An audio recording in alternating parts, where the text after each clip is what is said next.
หายรอหาย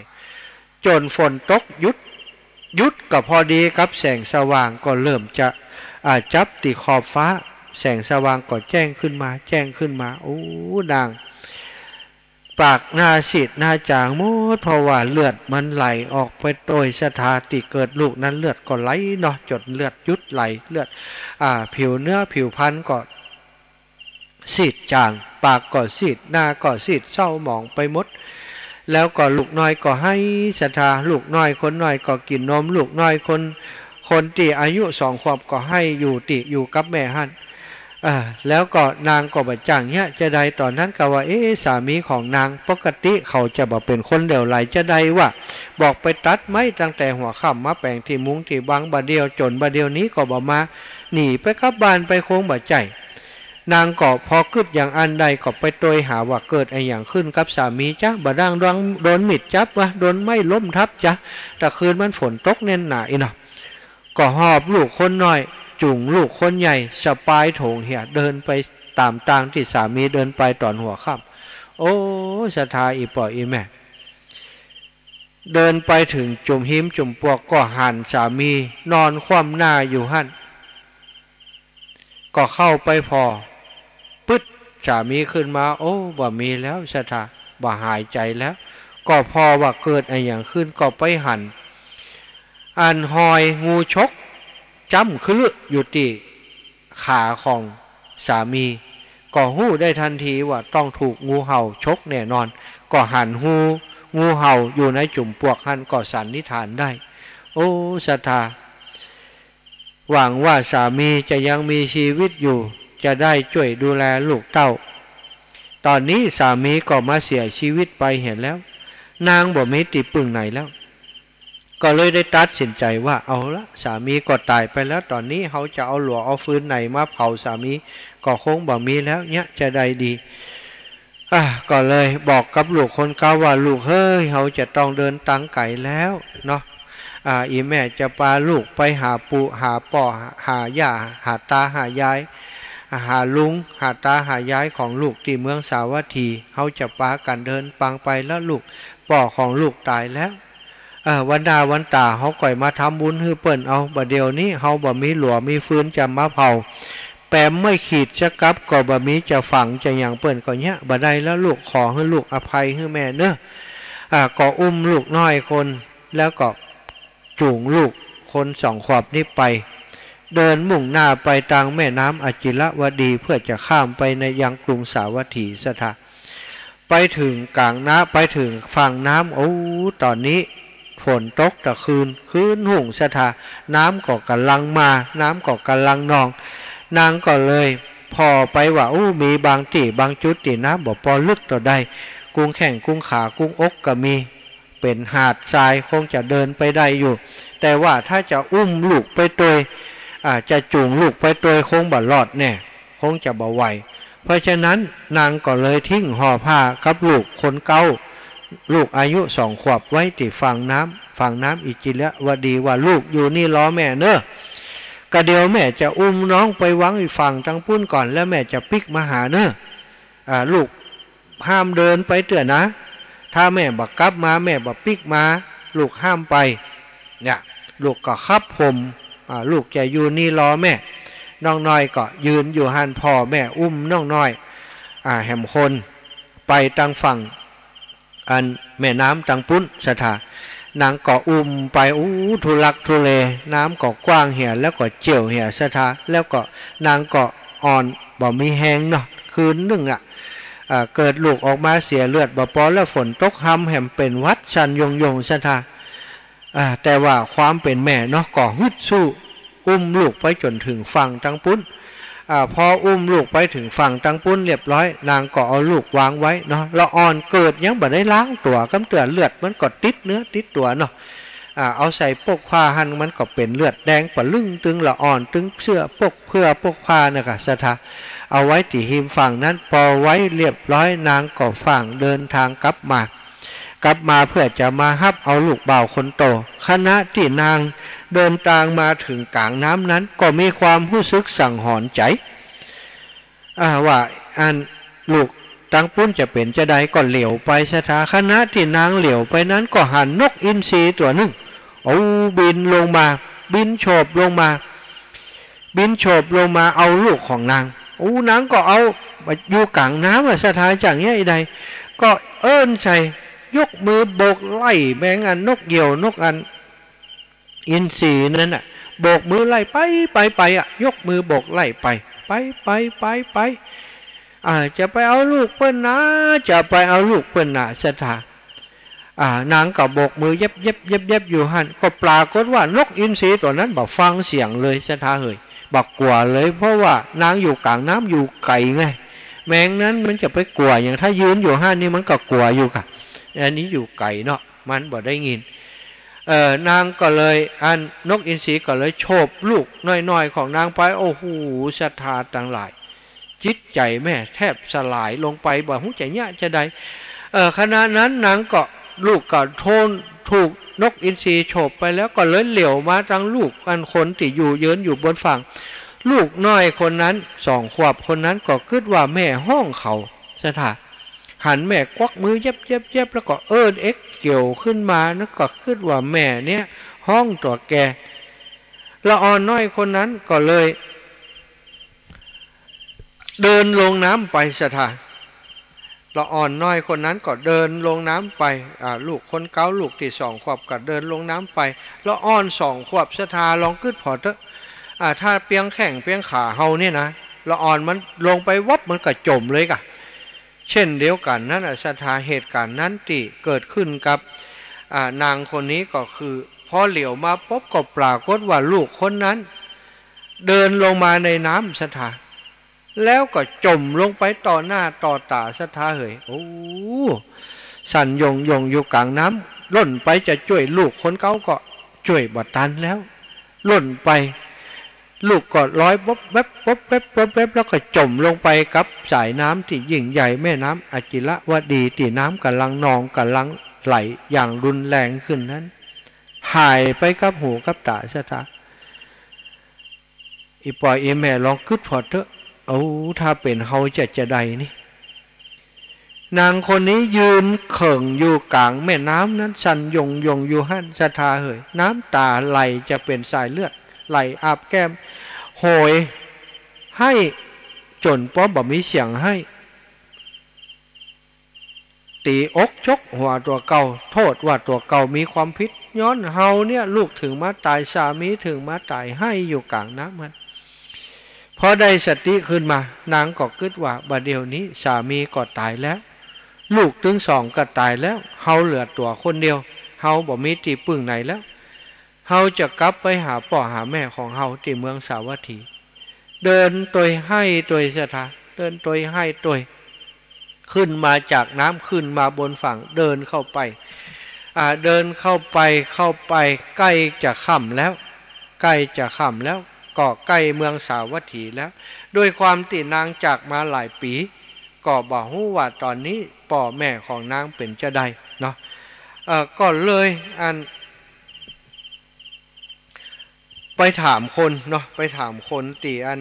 เดินผ่านทางกันมานางก็เปิ่นเดินผ่านทางมานางก็ถามว่าท่านเดินทางมาจากไหนคนนั้นก็บอกเฮาเดินทางมาจากเมืองสาวัตถีแม่นางจะไปทางใดนี่บัดเดียวนี้นางก็บอกว่าบัดเดียวนี้เฮาก็จะไปเมืองสาวัตถีนะเฮาอยากจะถามว่าท่านไปเมืองสาวัตถีเนี่ยท่านฮู้จักเศรษฐีชื่อนี้ก็นางก็บอกชื่อเศรษฐีตระกูลนี้ไป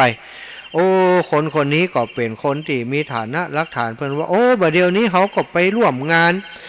ของเศรษฐีท่านนี้มาแล้วก็เขาไปเมืองสาวัตถีก็ได้ฮู้ข่าวว่ามีเหตุร้ายเกิดกับครอบครัวของเพิ่นเขาก็เลยไปร่วมงานเพิ่นมาบัดเดี๋ยวนี้นางคนนี้ก็ตกใจก็ถามว่ามีเหตุร้ายอะไรอย่างเกิดขึ้นอีวะนี่เหตุร้ายอะไรอย่างเกิดขึ้นคนนี้ก็บอกว่าเธอบอกฮู้กาว่าแต่คืนนี้ที่เมืองสาวัตถีเนี่ยก็ได้เกิดฝนตกหนักนะแล้วก็มีพายุลมแรงพัดทั้งคืนบ้านเฮือนของท่านเศรษฐีก็พังลงมาทับตึงท่านเศรษฐีทับตึงภรรยาแล้วก็บุตรชายของเปิ้น และญาติของเศรษฐีตายไปพร้อมกันในบ้านในคฤหาสน์ของเปิ้นตะคืนนี้คนทั้งหลายกำลังนะเอาศพของหมู่เศรษฐีแล้วก็ลูกเต้าเหล่าหลานของเปิ้นเนี่ยมาเผาที่เชิงตะกอนตอนนี้ไฟที่เชิงตะกอนก็ยังบ่ดับเลยพอไปต้องพุ่นนะไฟลุกจุงนะอันนั้นนะไฟที่เปิ้นเผาท่านเศรษฐีกับครอบครัวที่ตายเมื่อตะคืนเนี่ยพี่น้องทั้งหลายศรัทธาทั้งหลายพอสิ้นคำบอกเล่าของชายคนนั้นความทุกข์โทมนัสสุดแสนสาหัสก็ได้ครอบงำจิตใจของนางอีกคำรบหนึ่งโอ้ศรัทธาทั้งหลายแต่เจ้าตะกี้ที่ผ่านมานี่ตอนเจ้าได้ไปพบศพของสามีติดตายคว่ำหน้าลงหันชายคนรักตายคว่ำหน้าลงหันเป็นป่อของลูกๆของนางก็เศร้าเสียใจอย่างสุดซึ้งแล้วต่อจากนั้นมาแหมบักกี่ชั่วโมงนางได้มาสูญเสียลูกแหม2 คนลูก2 คนก็ตายไปแล้วสามีก็ตายกลางตังบาเดียวพ่อแม่และพี่ชายยังมาถูกเผาล้มกันที่เชิงตะกอนเดียวกันนางคนนี้ก็ให้หุยขึ้นมาสติสัมปชัญญะลุดลอยไปทันทีเลยศรัทธาญาติโยมทั้งหลายบ่มีความบ่สติบ่อยู่กับตนกับตัวแล้วตอนนี้กลายเป็นคนผีบ้าไปเลยพานุ่งพาห่มตีนางสวมใส่นี่บ่สนใจอย่างแล้วให้ตีอกจกหัวดินขวัดลงไปในดินกิ้งเกียกศรัทธากูใครตายเนาะถ้าเป็นคนหมู่เฮานะมันหมดแล้วนี่ศรัทธามันหมดบ่มีติปึ่งที่ไหนเลยมันเป็นความเศร้าโศกที่จู่โจมมาทีเดียวเลยในวันเดียวในขณะเดียวกันนั้นนางก็กิ้งเกียกลงไปสลบลงไปบ่ฮู้กี่รอบศรัทธาจากนั้นพอฟื้นขึ้นมาก็ปรากฏว่าเป็นคนบ้าไปเสียแล้วเสื้อผ้าอาภรณ์บ่ใส่เป็นคนปีนผีป่วยแล้วกันนี้เดินไปบ่นพึมพำไปบ่นไปลูกก็ตายสามีก็ตายพ่อแม่ก็ตายเฮาบ่มีหยังแล้วลูกก็ตายสามีก็ตายพ่อก็ตายพี่ก็ตายเฮาบ่มีหยังแล้วศรัทธาญาติโยมบ่นเพ้อไปอย่างอีเรื่อยๆก็คนทั้งหลายที่ไปปะใส่นางคนนี้ก็เลยตั้งชื่อว่าปะตาจลาศรัทธาปะตาจลาแปลว่าบ่ได้นุ่งห่มผ้าบ่มีผ้าห่มเป็นผีป่วยคนทั้งหลายที่หันก็เลยว่าปะตาจลาพร้อมกับเรียกว่าอีผีบ้าอีเนาะคนทั้งหลายบ่ฮู้ว่านางคนนี้มีอย่างเกิดขึ้นกับแกถึงเป็นผีบ้าเลยบ่มีความเอ็นดูสงสารถึงนั้นก็ว่าผีบ้าเนาะละอ่อนตอนแตนก็เอาขี้ดินขี้ทรายขวางใส่อีนะบางคนก็เอาขยะไปขวางใส่เอาขี้ฝุ่นขี้ดินไปขวางใส่เอาไปโปรยใส่ศีรษะของบางคนก็ใจไม่บุบตีไล่หนีไปบางคนก็ด่าไล่ป้าก้อนหินบางคนก็แสดงอาการรังเกียจรูปร่างของนางปตาจลามีลักษณะสูบผอมลงไปเพราะบ่ได้กินข้าวกินปลาอย่างศรัทธาญาติโยมซีดเหลืองร่างกายเปลือยเปล่าไร้อาภรณ์ผมของนางสยายลุงลังสลุงจงกระเซิงไปหมดอันบ่ได้อาบน้ำอาบท่าเนาะความที่นางติเกิดลูกเนี่ยมีเลือดมีอย่างไหลออกมาแล้วก็บ่ได้กินอย่างศรัทธารูปร่างก็ผอมพระเนจรออกไปบ่มีที่อยู่อาศัยค่ำในก็นอนหั่นเป็นตาดีอินดูแต่ว่าศรัทธาญาติโยมทั้งหลายวันหนึ่งนางคนนี้ก็เดินไปเรื่อยๆใกล้ถึงวิหารเชตวันวิหารขณะนั้นพระพุทธเจ้ากำลังประทับนั่งแสดงพระธรรมเทศนาอยู่ท่ามกลางพุทธบริษัททั้งหลายพระองค์กระทอดพระเนตรเห็นนางปตาจลานางผีบ้าเนี่ยเดินเข้ามาแล้วก็ทรงส่องพระญาณไปก็ได้หู้ทันทีว่านางคนนี้มีอินทรีย์แก่กล้านางคนนี้เป็นผู้ที่บำเพ็ญบารมีมานานนับแสนกับแล้วก็อธิษฐานว่าจะบรรลุเป็นพระอรหันต์ในชาตินี้โดยพระองค์ก็ได้อธิษฐานคือนางคนนี้เดินเข้ามาหาศรัทธาญาติโยมคนในที่ประชุมทั้งหลายหันนางปตาจลาเดินเข้ามา ก็เลยคิดกันว่าบ่ได้แล้วนางผีบ้านเนี่ยผ้าก็บ่นุ่งคว้าใบก็บ่ใส่อย่างสักอย่างจะเดินมาหาพระพุทธเจ้าได้จะได้คนทั้งหลายเหล่านั้นก็ขับไล่เพราะเกรงว่าจะทำความรำคาญให้แก่พระพุทธเจ้าพระศาสดาพระพุทธเจ้าเมื่อหันยังอ่านก็เลยบอกให้พุทธบริษัททั้งหลายว่าเธอทั้งหลายอย่าได้ห้ามนางเลยเว้นเฮาเสียแล้วคนผู้นี้จะบ่มีตีปึ่งอื่นแห่มแล้วท่านทั้งหลายจงอยู่ในความสงบปล่อยให้นางเดินเข้ามาเถอะเมื่อนางโดนตรงเข้ามาหาพระพุทธองค์พระพุทธเจ้าของเฮาก็ได้ตรัสว่าน้องหญิงเจ้าจงมีสติเถิดน้องหญิงเจ้าจงมีสติเถิดพระสุรเสียงของพระสัมมาสัมพุทธเจ้าที่เปี่ยมโดยเมตตาศรัทธาญาติโยมมีความเยือกเย็นด้วยพุทธานุภาพนางปตาจาราผู้น่าสงสารก็ได้สติฟื้นคืนสติขึ้นมาในบัดดลนั้นนางก็เกิดความละอายอย่างยิ่งที่เปลือยกายอยู่ในท่ามกลางชุมชนอย่างอันโดยเฉพาะต่อหน้าของพระสัมมาสัมพุทธเจ้าจึงได้ยอบนั่งลงขณะที่นางยอบนั่งลงนั้นก็มีบุรุษคนหนึ่งได้ยื่นผ้าผืนหนึ่งไปห่มให้นางปตาจาราก็ได้หับผ้านุ่งมานุ่งห่มตัวเก่าคลุมตัวเก่าให้มิดชิดแล้วก็ได้คานเข้าไปหมอบกราบแทบพระบาทยุคนของพระสัมมาสัมพุทธเจ้าน้ำตาของนางก็ไหล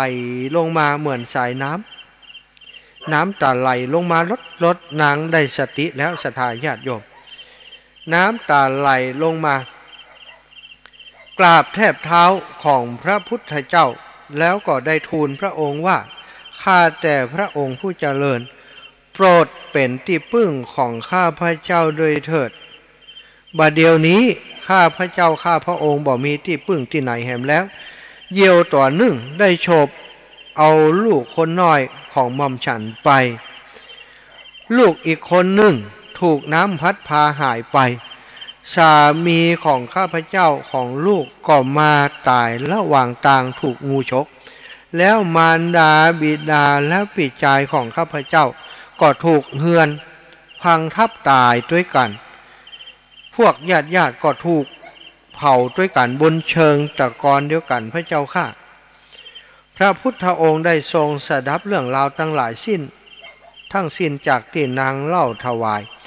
สายพระเนตรที่เปี่ยมไปโดยพระเมตตากรุณาต่อสรรพสัตว์ทั้งหลายศรัทธาญาติโยมพระองค์ก็ได้ตรัสขึ้นว่าดูก่อนปตาจาราเธออย่าได้คิดมากไปเขาทั้งหลายเหล่านั้นได้พากันจากเธอไปแล้วเธอพบคนที่เป็นที่พึ่งของเธอแล้วหูใหม่เธอน้ำตาของเธอนั้นได้หลั่งออกมาเพราะลูกที่ตายไปในบัดนี้เป็นเพียงน้ำตาเพียงน้อยนิดเต่าอั้นเมื่อเทียบกับน้ำตาที่เธอได้ห้องไห้ได้หุยเนี่ยออกมาตลอดระยะเวลายาวนานในสังสารวัฏนี้น้ำตาของเธอมากกว่าน้ำในมหาสมุทรทั้งสี่เหตุใดเธอจึงยังประมาทอยู่เล่าปตาจาราน้ำตาของผู้ที่มีความทุกโศกมีปริมาณมากกว่าน้ำในมหาสมุทรเหตุใดเธอยังปรารถนาจะร้องไห้อยู่ต่อไปเล่านางน้องหญิงนางปตาจาราศรัทธาญาติโยมเมื่อได้ฟังกรรมของพระพุทธเจ้าว่าน้ำตาของคนที่ให้อย่างเธอเนี่ยบ่ใช่มีคนเดียวนะน้ำตาของคนทั้งหลายที่ให้เพราะว่าได้สูญเสียลูกเต้าเข้าปันได้สูญเสียพ่อแม่ไปเนี่ยมากกว่าน้ำในมหาสมุทรทั้งสี่วะศรัทธาญาติโยมนางก็ได้สติฟื้นขึ้นมาเพราะโดยความที่นางปตาจารานี้เป็นผู้มีปารมีที่บำเพ็ญมาแล้วหลายแสนกับศรัทธาบำเพ็ญปารมีมาแล้วหลายแสนกับจะได้บรรลุในชาตินี้แล้วเนาะ พระศาสดาเมื่อทราบวาระจิตของนางว่าพร้อมสำหรับธรรมะเบื้องสูงแล้วจึงตรัสว่าเมื่อบุคคลถูกความตายครอบงำอยู่บุตรทั้งหลายก็ช่วยบ่ได้บิดามารดาและพวกพ้องก็ช่วยบ่ได้แม้ญาติก็ช่วยเฮาบ่ได้สัจจะธรรมะอหิงสาสัญญามะและธรรมะมีอยู่ในผู้ใดพระอริยเจ้าทั้งหลายย่อมคบผู้นั้นพระธรรมที่บ่ตายซึ่งหมายถึงนิพพานสถานในโลกนี้มีอยู่ผู้ใดหันธรรมบัณฑิตผู้หู้ธรรมหู้ความจริงว่าการเกิดการแก่การเจ็บการตายเป็นเรื่องธรรมดาพึงเป็นผู้สำรวมในศีลพึงหีบชำระต่างไปสู่นิพพานนั้นโดยพลันกรรมที่เปิ่นเทศคือนางปตาจาราฟังนั้นอาจจะเป็นธรรมหรือว่าเป็นกรรมที่ยากสำหรับหมู่เฮาทั้งหลายอย่างที่ศรัทธาฟังบ่เดียวนี้มันเป็นคำอะไรอย่างแต่ว่าคนที่เบิ่นบำเพ็ญกุศลบำเพ็ญบารมีมานักหนาศรัทธาพอฟังต่ออันเปิ้นก็ได้มีดวงตาสว่างขึ้นมาทันทีทันใด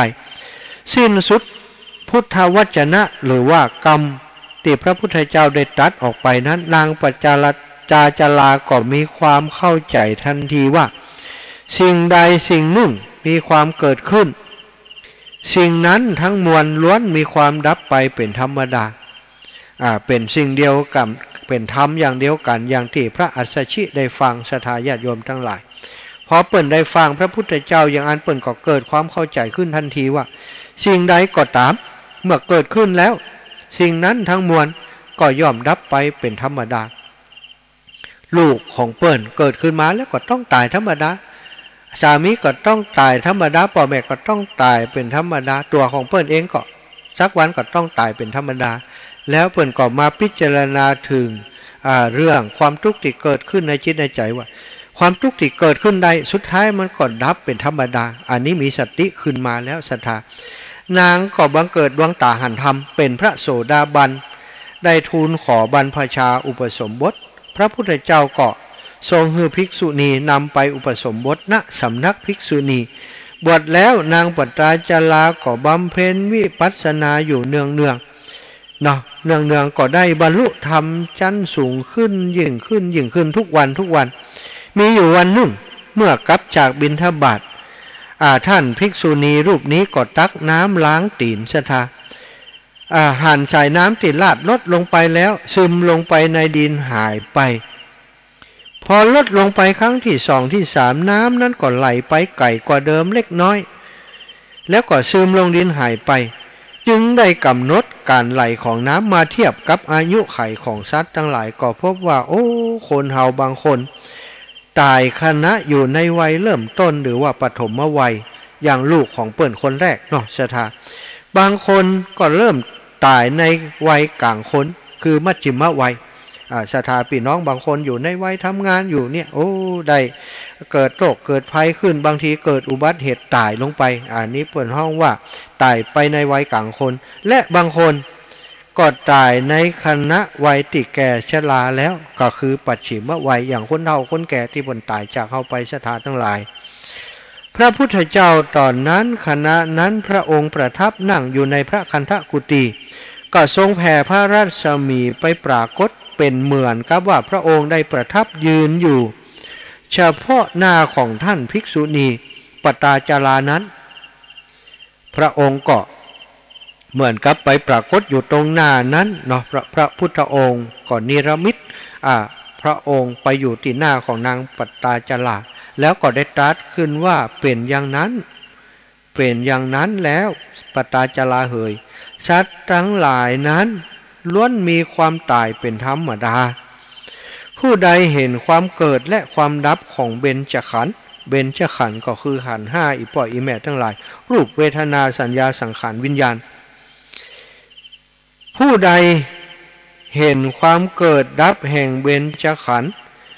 มีชีวิตอยู่เพียงวันเดียวขณะเดียวประเสริฐกว่าผู้ที่บ่เห็นความเกิดความดับแม้จะมีอายุถึง100 ปีศรัทธาญาติโยมทั้งหลายจบพระดำรัส ของพระสัมมาสัมพุทธเจ้าก็ปรากฏว่านางปตาจาราภิกขุณีได้บรรลุเป็นพระอรหันต์อีกรูปหนึ่งเรื่องนี้มาในเถรีกถาคุทกนิกายศรัทธาญาติโยมการต่อมาภิกษุณีพระเถรีเที่ยวรูปนี้ได้ชื่อว่าเป็นผู้เชี่ยวชาญทางพระวินัยพระพุทธเจ้าทรงยกย่องให้เป็นเอตทัคคะคือเป็นผู้เลิศกว่าภิกษุณีสาวิกาคนอื่นๆด้านทรงพระวินัยถ้าเป็นภิกษุณีที่ทรงพระวินัยศรัทธาญาติโยมทั้งหลายเนาะเอาแล้วศรัทธาญาติโยมนิทานเรื่องนี้หรือว่าเรื่องเล่าเรื่องนี้มาในอังคุตรนิกายเอกนิบาตเนอะเป็นเรื่องอยู่ในพระไตรปิฎกเหมือนกันอยู่ในเถรีกถาศรัทธาญาติโยมตอนนี้เวลา21:26 นาทีตะกี้อาตมาได้ได้จ่าไปว่าชั่วโมงที่2นั้นเนาะจะเปิดโอกาสให้ศรัทธาญาติโยมได้มาตายปัญหากันนะปัญหาประดนธรรมก็ได้ปัญหาอีกอย่างก็ได้ที่สามารถจะเอามาตายกันนี้เนาะอย่างปัญหายกตัวอย่างปัญหาประดนธรรมอย่างปากใต้ที่ท่านอาจารย์พุทธทาสมักจะเอามาถามเสมอว่ามะพร้าวนาลิเกต้นเดียวโนเนอยู่กลางทะเลขี้ผึ้งฝนตกไม่ต้องฟ้าร้องไม่ถึงถึงแต่ผู้หมดกรรมอันนั้นคืออะไรอย่างนี้นะอันนี้ก็มะพร้าวนาลิเกยืนโนเดอยู่บนทะเลขี้ผึ้งฝนตกไม่ต้องฟ้าร้องไม่ถึงอันนี้มะพร้าวนาลิเกต้นเดียวโนเนอยู่กลางทะเลขี้ผึ้งนั่นคืออะไรอย่างศรัทธาอะไรเอ่ยนะอย่างอีเป็นต้นในที่นี้ความหมายก็คือมะพร้าวนาลิเกต้นเดียวโนเนอยู่กลางทะเลขี้ผึ้งนั้นก็คือพระนิพพานทะเลขี้ผึ้งก็คือกิเลสตัณหาฝนตกบ่ต้องฟ้าร้องบ่ถึงนี้ก็คือเรื่องที่เป็นปริศนาธรรมเอาแล้วศรัทธาญาติโยมบัดเดี๋ยวนี้จะเปิดโอกาสให้ศรัทธาญาติโยมได้โทรมานะโทรมาตรายปัญหากันก็ได้ไผมีปัญหาจะถามขึ้นมาก็ถามขึ้นมาตรงนี้จะได้จดไว้แต่ว่าอย่าลืมว่าต้องมาตอบปัญหาตอบคำถามด้วยนะเนาะถ้าสมมุติว่าเขาโยนปัญหามาแล้วมีคนที่เปิดตอบได้ก็ให้เปิดตอบมาศรัทธาคนใดจะทายปัญหากันก็ทายมาตอนนี้จะเปิดโอกาสที่จะท้ายปัญหาก็ได้จะแจ้งผลการรับฟังก็ได้โทรมากัน0808844173 0808844173ศรัทธาญาติโยมโทรมาได้ใครมีปัญหาถามกันถามมาปัญหาบ่เก่าบ่เดิมเป็นการรับสมองพลองปัญญากัน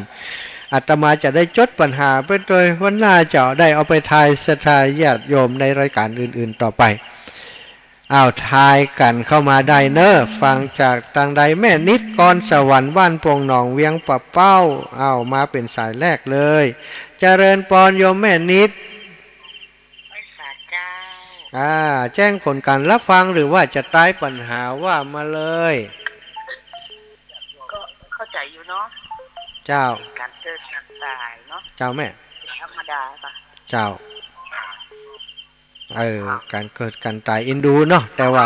เป็นเรื่องธรรมดาของชีวิตมนุษย์ทุกคนมีการสูญเสียเนาะแม่เนาะเจ้าครอบแม่ก็ผ่านมาแล้วนะพ่อแม่ก็เสียหมดละเข้าใจเนาะทำใจได้แล้วเนาะตอนนี้เนาะสาธุบุญรักษาอีแม่เนอะเจ้าขอบคุณเจ้าบุญรักษาจะรับสายอีแม่ไปตั้งเมืองฝางก่อนเนอะจากเวียงป่าเป้าไปเมืองฝางโยมแม่บัวพัดพอฮับสายแล้วลุดไปเหี่ยนะอีแม่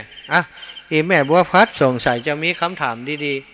ๆ เจริญปอนโยมพ่อบุญธรรมบ้านโป่งหนองเอาจะตายปัญหาอย่างว่ามาบริจาคข้าวท่านเข้าหามีปัญหาถามกันก็บ่มีครับเอาบ่มีแจ้งผลการรับฟังบ่ได้เนาะครับรับฟังอยู่ครับขอบคุณมีเวลาวันหน้าก็ปะกันเนาะพ่อเนาะครับสาธุบุญรักษาอีป่อเนอะบริจาคครับเจ้าโอ้ป่อบุญธรรมโป่งหนองขอบคุณอีป่อเจริญปอนโยมป่อได้ยินได้ยัง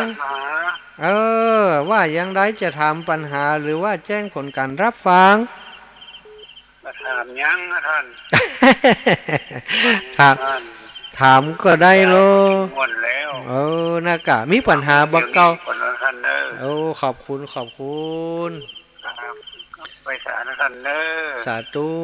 ขอบคุณอีป่อบ่ถามยังแล้วได้ฟังท่านก็ดีใจแล้วว่าอันเจริญปอนอีแม่โยมแม่คำนวณเจ้าพระเจ้าท่านวันนั้นบ่ได้ไปได้เปิ้นสักกรรมนี่กันนอนก็แกเจ็บตายเนี่ยกาแม่จะไปลงป้อมน่ะเปิ้นมีงานเขารับอยู่หน้าบ้านนี่เนี่ยละเปิ้นบ่ได้อีแม่บ้านเฮาเนาะละไกลลำไปแม่ก็เล่นได้ไปจับเสียใจอ่ะละกันไปได้หยังไกลล้ำเจ้าแม่ก็เลยพาตั้งใจตั้งทางมาจมปล่อยไปอีกอันเด้อเจ้าดีจังเลยดีแล้วอีแม่เจ้าจะไปบรรดาบรรษาถ้ามีกันเนาะสาธุอีแม่ขอบคุณเนอะบุญรักษาเนอะแม่เนอะเจริญปอนเอาแล้วจะฮับสายพี่น้องเมืองฝางก่อนเจริญปอนโยมแม่จงดีเจ้าแม่จะได้ปัญหาเจ้าดีใจอยากฟังปัญหาอีแม่ว่ามาไอ้อย่างอยู่ใกล้ตาเฮาที่สุดเจ้าอยู่ใกล้ตาใกล้ตาเฮาที่สุดอะไรนะอะไรไอ้อย่างที่อยู่ใกล้ตาเฮาที่สุดอยู่ใกล้ตาเฮาที่สุดนะสถานเนอะใครฟังอยู่เดี๋ยวตอบคำถามได้เนอะเจริญปอนขอบคุณอีแม่นะเจ้ากรรมสาเจ้าอะไรอยู่ใกล้ตาเฮาที่สุดเอล่ะอีแม่ว่าไอ้อย่างก็ขนตาก็ฮะเจริญปอนโยมแม่ว่าใดพระเจ้าพระอาจารย์ฟังท่านเนอะจากไหนไม่ยินแต่ยุ่งไม่ทราบแต่ว่าตอนนี้ก็บ่ายโมงบ่ายสองไม่จะโทรไปหาท่านเราไม่ได้ยินเสียงเมื่อแม่อุ้ยอินเจ้าขอบคุณอีแม่นะอีน่าไก่แม่กึดถึงหาเลยได้จัดรายการเนี่ยตะกี้นี่มันได้ยินออกทำมาเสื่องนั่นน่ะเจ้าใจในธรรมก็มีเนาะแม่เนาะเจ้าดีแล้วกำลังใจท่านตลอดนะเจ้าสาธุแม่จันห้วยส้มฮับสายแม่จันก่อนเนอะแม่วิอินแม่จันห้วยส้มจะตายปัญหาก็บัดใจไม่ตายเจ้าตายสักหน่อยละไออย่างอยู่ใกล้ตาอีแม่ว่าอย่างไออย่างอยู่ใกล้ตาที่สุดไออย่างคนตายคนตากะเดี๋ยวแม่จงดีเพิ่นจะเฉลยตอนท้ายๆมันนะเดี๋ยวทางแม่จงดีเสมอฝ่ายตอบได้ตอบนะขอบคุณอีแม่ที่ให้กำลังใจกันเนอะเจริญปอนเจ้าโตพี่น้องเมืองฝางหลายรายนะนี่นะโยมแม่บัวพัดกุหลันก็เมืองฝางเนอะบ้านต้นซ่านเจ้าอีแม่ตายปัญหาก็ว่าอย่างตอบปัญหาแม่จงดีกะนอกไปอันนั้นบ่หินเนี่ยคนใดใครมีทรัพย์สินมันไปช้าคนใดใครขึ้นสวรรค์เจ้าฟ้าถ้าเจ้าเอาของเนี่ยจะได้ฮ้อนให้ฮ้อนน้ำบ่หินฮ้อนถ้าให้ฮ้อนคืออาบน้ำบ่หินนี่น้ำบ่หินคนใดอยากมีสินมันไปช้าคนใดใครขึ้นเจ้าฟ้าถ้าเจ้าเอาของเนี่ยคอยตอบได้ใครตอบได้ก็ตอบมาตอบปัญหามาสาธุขอบคุณนี่แม่นะเจริญปอนจ้าคำถามวันนี้ตอบก็ได้บัดตอบก็ได้นะเดี๋ยวอีแม่เพิ่นจะเฉลยอยู่อีแม่ว่าอย่าได้จ้าแม่ ฟังอยู่แล้วเจ้าเอ้ารายงานตัวฟังจากสถานีใดฟังจากสถานีเก้าสีแม่ขจานเจ้าโอ้เก้าสีแม่ขจานโยมแม่จงดีเปิ้นว่าไอ้หยังอยู่ใกล้ตาเฮาที่สุดอีวะอีแม่ว่าหยังอ้อเจ้าอีเจ้าปัญหามาเจ้าถามปัญหาหน่อยว่าถามมาอะไรเอ่ยยองดังสีบดังเจ้าโอ้อะไรเอ่ยยองดังสีบดังโอ้อันนี้ตีบดังเนาะตีบดังโอเคอะไรเอ่ยยองดังตีบดังอ้าวสาธุนะแม่นะยองดังตีบดังเจ้าเดี๋ยวก็เฉลยเนาะสาธุบุญรักษาแม่เนอะเอาต่อไป3918อันนี้จะตอบคำถามหรือว่าจะตรวยปัญหาท่านอาจารย์สุชาติครับเจริญปอนอีป่อครับอันนี้ป่อหยังปัญหานี่ครับเนาะว่าลุงปุ้งปูมีหูน้ำไม่ไหลเอาเข้าใส่น้ำไหลออกมาครับอะไรกะลุงกุงกูมีหูน้ำมีหูแต่น้ำบ่ไหลครับมีหูแต่น้ำบ่ไหลเอาอย่างเข้าใส่ก่อนเอาหูเข้าใส่น้ำไหลออกมาเอาหูเข้าใส่ครับน้ำไหลออกมาเอาหูก็ว่าเอางูเอาหูครับเอารูแล้วเอารูเข้าใส่กะลุงกุงกูน้ำไหลออกหูมากะลุงกุงกูมีหูน้ำบ่ไหลแต่เอาหูเข้าใส่มีน้ำไหลออกมาเอาแล้วปัญหาหลายปัญหาแล้วบัดเดี๋ยวนี้อีป่อบัดเดี๋ยวนี้ปัญหาได้หลายปัญหาแล้วเฮาอันสำหรับปัญหาพอแล้วบัดเดี๋ยวนี้จะให้ตอบนะใกล้ตาอยู่ใกล้ตาเฮาที่สุดอะไรเอ่ยให้ตอบได้ตอบมานวัตการเจ้าอีแม่ตะวันแถวบ้านข้ามกับเจ้าโอตะวัน3-4 โมงแม่เจ้าปัดตกอีแม่ฮ้อนเนอะตั้งเพตั้งพุ่นตกก่อนแต่วันนี้บอกตั้งเพฮ้อนอีแม่เฮ้ยบัดเดี๋ยวนี้เหี่ยย้อยเลยเนี่ยเจ้าจ้าขอบคุณอิมเจ้าสาธุเนาะขอบคุณนะแม่นะเจริญปอนจะรับสายอีป้อว่าแฮมอีป้อว่าได้กะลุงกุ้งกูมีหูแต่น้ำบ่ไหลเอาหูเขาใส่น้ำไหลออกมาอันนั้นเดี๋ยวถามเขาเนาะอีป้อตอบปัญหาแม่จงดีได้ก่ออยู่ใกล้อะไรอยู่ใกล้ตาเฮาที่สุดอีล่ะใกล้ตาใกล้ตีนอะไรอยู่ใกล้ตาที่สุดอะไรอยู่ใกล้ตาเฮาที่สุดเรียบร้อยนะครับเรียบร้อยนะภูเขากะโอเคบัดเดี๋ยวนี้จะสลับสายอีป้อกันเนอะสาธุขอบคุณอีป้อนะเจริญปอนโยมแม่ฉลาดแจ้ซ้อนเจริญปอนอีแม่แม่สาธุนั่นมันเนอะเจ้าเพิ่นนั่นได้ยินเสียงนะน่ากะวันนี้อาจารย์เพิ่นนั้นพอดีเพิ่นไปมีงานกันเพิ่นเลยมอบให้เขามาจัดอีแม่ขอบคุณเพิ่นหลายๆเจ้าแม่สบายดีเนาะยังได้ไปซะซั่นนะบ่เป็นหยังกะไปเป็นล้ำรถแล้วเหรอไปกันจะหลายคนเป็นหอมเป็นหยังโอ้ดีแล้วครูบาอาจารย์เพิ่นรับทราบแล้ววันนั้นเพิ่นก็ออกอากาศให้แม่อยู่ปุ้นนะจากคนที่หอมตังนะสาธุบุญรักษาเนื้อแม่เน้อฝากความคิดถึงพี่น้องใจซ้อนกูคนเน้อสาธุบุญรักษาพี่น้องแก่ซ้อนไป1 ลำรถนะไปดำหัววันนั้นเจริญปอนโยมแ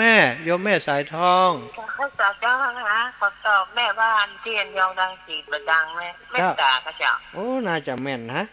เดี๋ยวก่อนรอเปิ่นเฉลยเนาะยองดังตีบดังมีคนตอบแล้วแว่นตาอีวะ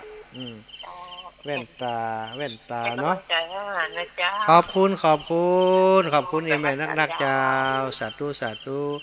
0808844173เน้อสถานทั้งหลายใครจะโทรมาตรวจปัญหาก็ได้โทรมาตอบก็ได้เน้อ เจริญปอนนี่แม่ว่ายังไดรายจากเจ้าเจ้าจากไหนรายงานตัวจิมบ้านเด่นศาลาเจ้าบ้านเด่นศาลาลำปางนั่นแม่เนาะโอ้ยังกอดเป้าเจียงหายเจ้าบ้านเด่นศาลาอีแม่เข้าใจเข้าใจหยังแม่บอกให้เนี่ยเข้าใจอธิบายว่ายองดังยองบ่ดังแล้วก็ยองดังตีบ่ดังนั่นบ่กล้องกะกล้องหยังแว่นตาแว่นตาแว่นตาเนาะน่าจะแม่นแล้วเนาะแว่นตานะคนที่ถามคำถามมาเฉลยเหี่ยแว่นตาข้อนี้ถูกต้องวันเดียวนี้คำถามของแม่จงดีบ่มีไผตอบกันแต่นี่อยู่ใกล้ตาเฮาที่สุดอะไรอีวะคำถามแม่ก็มีนะเอาวันนี้มันนักแล้วนะหลายกำแล้วนะเดี๋ยวมันจะงงเนาะเอากรรมที่มีอยู่นี่ก่อนเนาะสาธุนะแม่นะขอบคุณสาธุ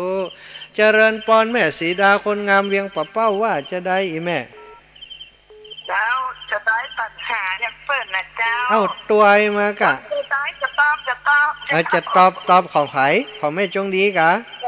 บ่ได้ของอีป้อนั่นนะบาลุงกุงกูมีหูน่าบ่ไหลเอาหูเข้าใส่ไหลออกมาคืออะไรสำคัญคือละอ่อนดูดนมเจ้ามีหูน้ำบ่ไหลหูเข้าใส่ละอ่อนดูดนมละอ่อนดูดนมกะมีเหตุผลเจ้าสาธุขอบคุณอีแม่เนอะเจ้าสาธุเจ้าวันที่6 ที่ 7ป้ากันนั่นว่าจะเป็นนักคนหาอย่างนั้นว่าบึดรอฟังอีแม่เนาะก็อ้างกับสายตาน่ะเนาะวันที่6 ที่ 7ป้ากันปุ้นตีอันบ้านเนี่ยก็จะไปวันที่วันที่5เขาจะไปเขาไปหานอนก็หลงปูขึ้นเจ้า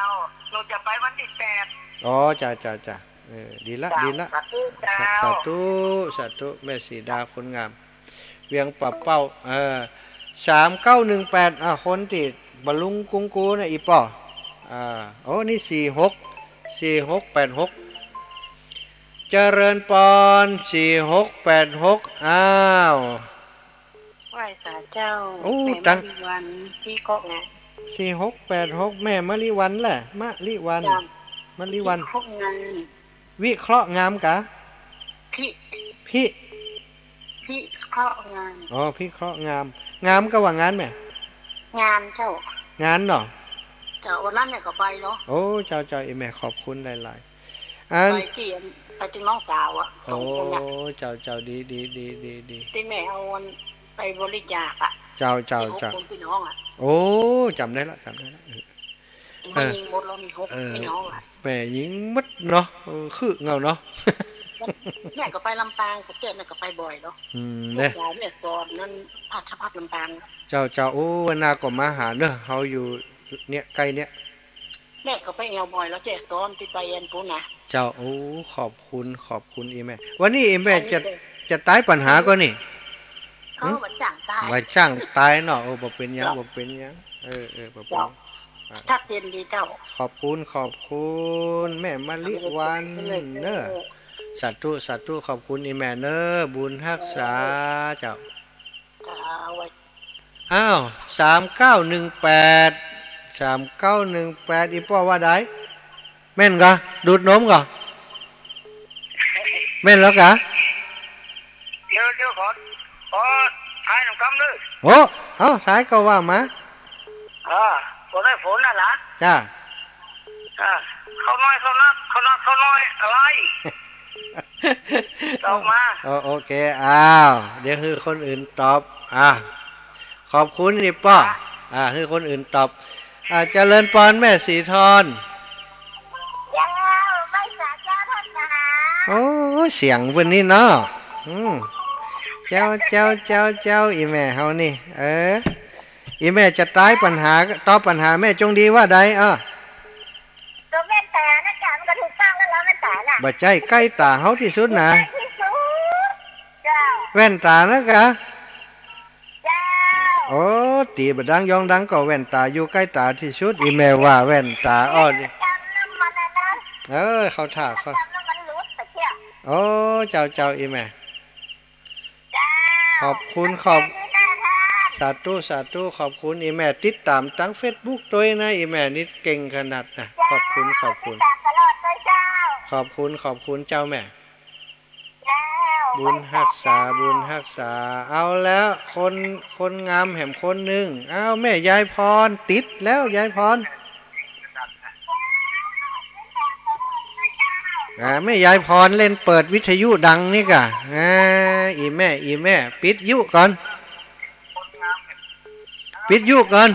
แม่ยายพรปิดวิทยุก่อนแม่ยายพรจะท้ายปัญหากระตอบปัญหาดีว่าคน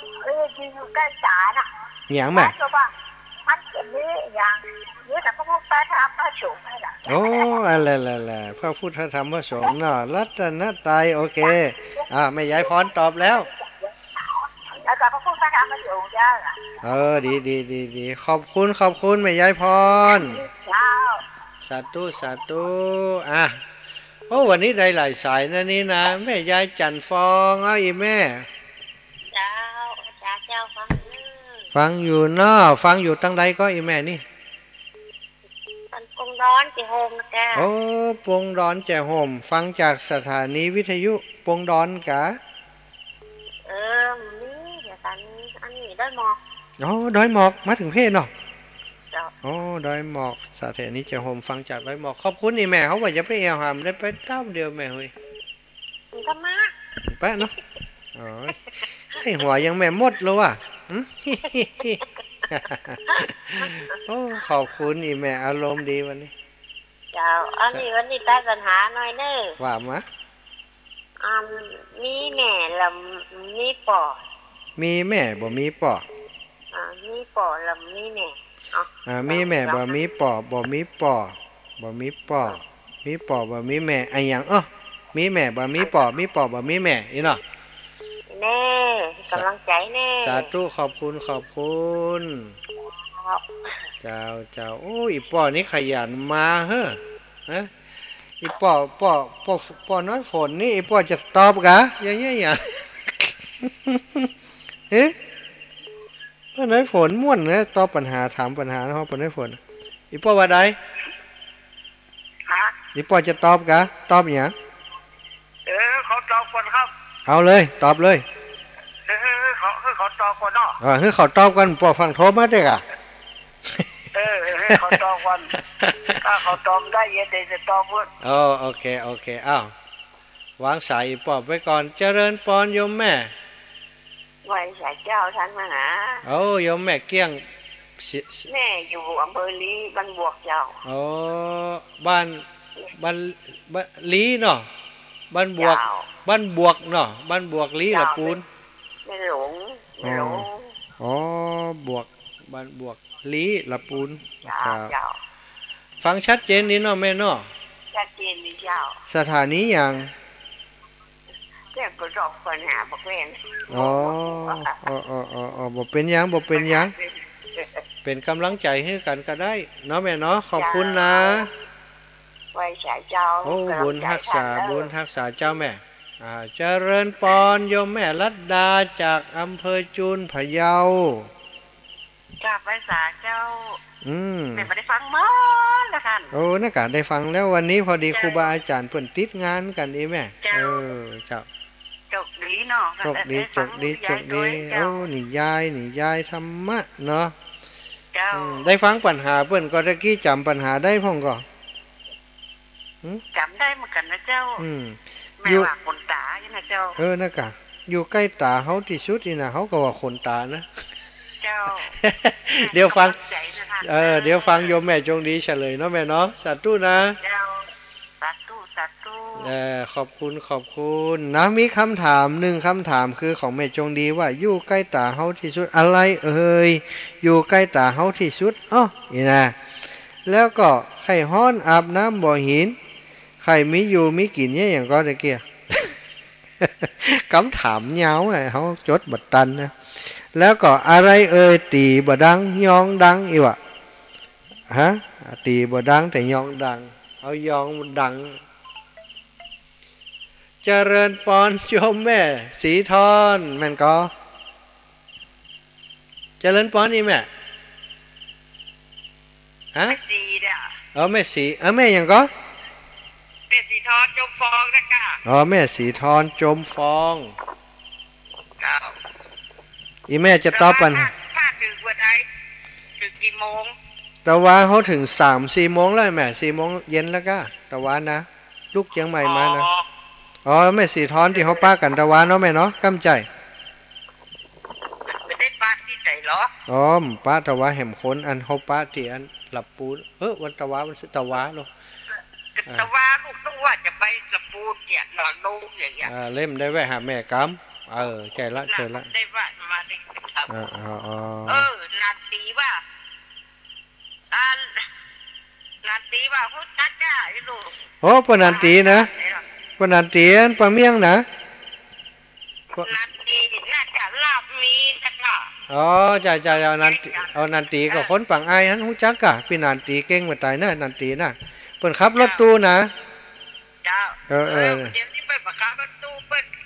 ทำกระจกพี่นันตีนะแม่บ้านแม่เนี่ยเปิดมาทำกระจกเนี่ยเปิดเก่งแม่มูนี่นะเป็นช่างเก่งน้องเปิดก็เป็นช่างตัวเปิดก็เป็นช่างแล้วก้าไปเดียวเวลาแต่ก่อนปิดตู้ด้วยกันอีหลอกไปว่าอ่ะจะดีแล้วตู้เจ้าด้วยกันเปิดได้ถ้าทำอย่างก็ถ้าทำเองไงล่าสมชาติเปิดได้ประโยค3ไปหรอจะเป็นนันตีเนาะดีเลยเปิดแม่ฟังกับว่านะเจ้าดีเปิดกับมินี่อยู่นะเดียวเนี่ยวันน่าจะไปเอาหาอีแม่เด้อสาธุขอบคุณขอลูกจบดีเด้อเจ้าอีแม่เจ้าโยมแม่จงดีถ้าอยู่ในสายอยู่เมียโทรมาเลยอะไรอยู่ใกล้ตาที่สุดอีแม่ตอบเขาว่าขนตาแต่มีตะกี้มีคนบอกว่าแว่นตานะกะอีล่ะแล้วก็อะไรตีบดังยองดังนี่ถ้าจะแม่นนั่นคือแว่นตา1808จากตังใดเจ้า1808รับสายแล้วนะเปิ้นบ่าปู้ชะกรรมแม่ฟองจันโยมแม่เจ้าว่าได้ตีบดังยองดังคือแว่นตาแว่นตาแว่นตาอีก1 คนอย่างที่อยู่ใกล้ตาก็คือขนตาเนาะเหมือนกันเขาก็ว่าขนตานะสัตว์ตัวแม่ก็มีคำถามนิดนึงว่าทุกคนตอบเนาะเจ้าจังหวัดอันอย่างที่มี2 หัวจังหวัดอย่างมี2 หัวเนาะเจ้ามี2 หัวโอเคใครตอบได้ก็ตอบเนอะอย่างมี2 หัวสาธุขอบคุณที่แม่เจ้าแม่ฟองจันโยมแม่จงดีถ้าจะฟังอยู่อีแม่ตอบเฉลยอะไรอยู่ใกล้ตาเฮาที่สุดแต่สำหรับที่อะไรตีบดังยองดังแน่นอนละแว่นตาเนาะเจริญปอนโยมแม่ชีเจ้าทางหาที่ตามอยู่เจ้าดีแล้วอีแม่สบายดีเนาะเจ้าสบายดีอยู่เจ้าเป็นกำลังใจในเจ้าบ่มีปัญหาถามเลยเจ้าขอบคุณจะเอาละคนตอบปัญหามันแล้วโยมแม่จงดีโยมแม่เฉลยโยมแม่เฉลยว่าคนตาแม่กับเจ้าเขาถูกแล้วน่ะได้ขี้บาทความจริงมันยาวนะคำถามยาวไปถามละอะไรว่าละได้ดังที่สุดแต่มองไม่เห็นนี่เราแต่มองบ่หันนี่เนาะคนตาเนาะไม่เนาะแต่เขาพร้อมจะหันรู้เนาะแต่มองบ่หันขอบคุณเจ้าอีแม่ขอบคุณตอบว่าขนตาไปได้ขนตาเก่งมาก ใครตอบว่าคนตาเก่งมากเพราะเฉลยมาแล้วว่าเป็นคนตาแตะแม่สีดาว่าใดแม่เจ้าขอตอบแต่มะตอบตอบเลยจังหวัดอะไรมีสองหัวจังหวัดไหนแม่ศรีสะเกษศรีสะหัวเกษก็หัวแท้บอกแม่เปิ่นเตยศรีสะเกษเลยศรีสะเกษเนาะไล่แล้วนี่ฮะแม่สีดานี่แสดงว่ามีปัญหาเยอะนี่ตอบปัญหาเก่งนี่เจริญปอนเจ้ากับแม่สาวเจ้าจ้าว่าใดแม่แม่เรนูนะกับเจ้าฟังอยู่เนอะแม่เรนูฟังอยู่เนาะแม่ตอบปัญหาก็ตอบปัญจ้าดีแล้วเป็นกำลังใจขอบคุณเนอะแม่เนอะบุญรักษาบุญรักษาเจริญปอนเจริญปอนแม่เรือนแสนต่อแว่นตาถูกต้องเจ้าแว่นตาถูกต้องล่ะดีแว่นตาถูกต้องขอบคุณนะแม่เนอตีบดังยองตังอีแม่แว่นตาถูกต้องคนตอบถูกมีหลายคนนะเจริญปอนอีแม่ว่าใดว่าจะเกลือเรื่องเนอปัญหานี่เนอเจ้าแม่อันตอนก็คือปามน้ำโมหีนี่จะไปเราฮ้อนใจเขาประจำศีลพระมนะจำศีลอยากมีสักศีลนี่มันไปแก่มันไปก้าได้บุญได้กุศลแล้วก็มาทำบุญแล้วก็ได้บุญกุศลแล้วก็เหมือนเขาไปแก้มาขายแล้วได้บุญกุศลไปหอมจันนี่อันนี้ก็ได้บุญกุศลนะเจ้าแม่ถ้าใครขึ้นสวรรค์แก้ฟ้าข้าเจ้าของแต่ว่าข้าเขาได้ขึ้นสวรรค์แต่ว่าข้าจะหากิเลสของเขาเที่ยงเหี่ยวเขาได้ขึ้นสวรรค์แก้ฟ้าอย่างเงี้ยคำถามเป็นปริศนาธรรมเนาะเขาท่าดีเนาะแม่เนาะเดี๋ยวจะจดไว้วันหลังเข้ารายการอื่นก็ถามสักปัญหาเยี่ยมวันนี้นะจดไว้เนอะเจ้าแม่ขอบคุณแม่เนอะนี่จะลาอาจารย์นี้จะโทรไปหลังไม้เนอะเจ้าแม่ขอบคุณบุญรักษาเจ้าแต่เอาแล้วขอเป็นสายสุดท้ายเนอะ5405จากตั้งใดเจ้าไอ้สาเจ้าจังหวัดน่านเจ้าจังหวัดน่านอีแม่อย่างนี้คนเมืองน่านสดมาแล้วเจ้าแม่บัวผินบ้านเฮดเจ้าแม่บัวผินเนาะแม่บัวผินดีแล้วบ้านเฮดจ้ะจ้าแม่เจ้าอำเภอภูเพียงจังหวัดน่านจังหวัดน่านเจ้าขอบคุณเสียงชัดเจนดีเนาะขอบคุณทั้งอยู่เนอขอบคุณอีแม่ขอบคุณนักๆเนอเจ้าเนอ